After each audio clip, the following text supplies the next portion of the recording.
Fredia Morrison. Thank you.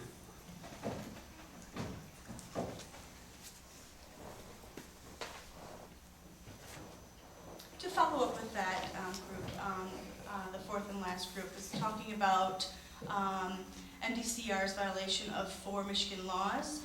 Lastly, 3 have already been stated. Lastly is the advisory council, which I sit on, and I have not seen any leadership, no resolutions for deaf, blind, hard of hearing. Therefore, this organization needs to be established and run successfully.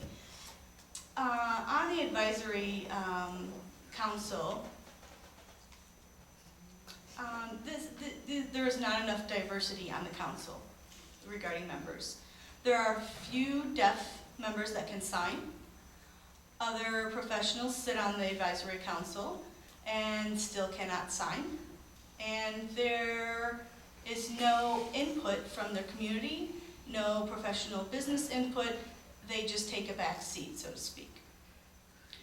There is no senior citizen representative on the council.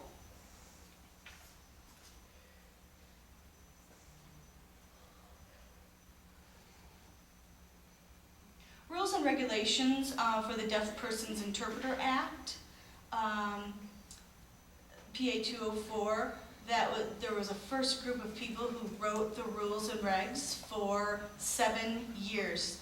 I'm sure you know that should not be happening, but it did. It went on for 7 years.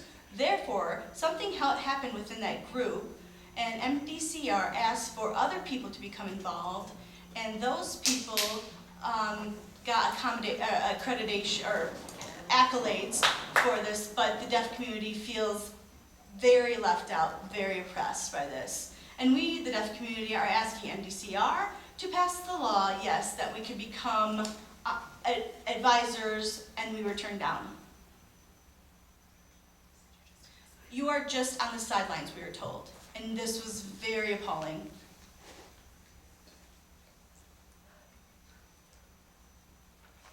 The waivers issue for certified interpreters, clients, if they prefer not or decide not to use a certified interpreter, must sign this waiver, and then these waivers can be sent out to businesses, schools. Anyone can sign these waivers instead of the deaf person themselves signing them.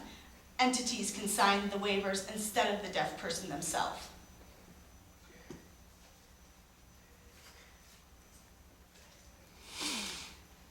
And in closure, there's many different issues. We want to arrive to a resolution that we can propose. We, the deaf and hard of hearing communities, have the Michigan Commission on Deaf and Hard of Hearing. That's in other states. They have direct communication to their government services, and we here in Michigan are at the bottom. And we are just lost within the system. And this has been happening for many years, and we're not receiving good service. DOD DBHH needs more funding, more budget, I agree, but the Commission for the Blind, Michigan Commission of the Blind, looks at, if you compare that with the deaf and hard of hearing budget, we have more people, a bigger population, but less services.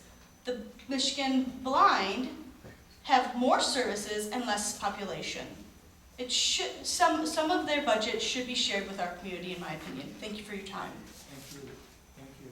I have last on my public comment form is Diana McKittrick.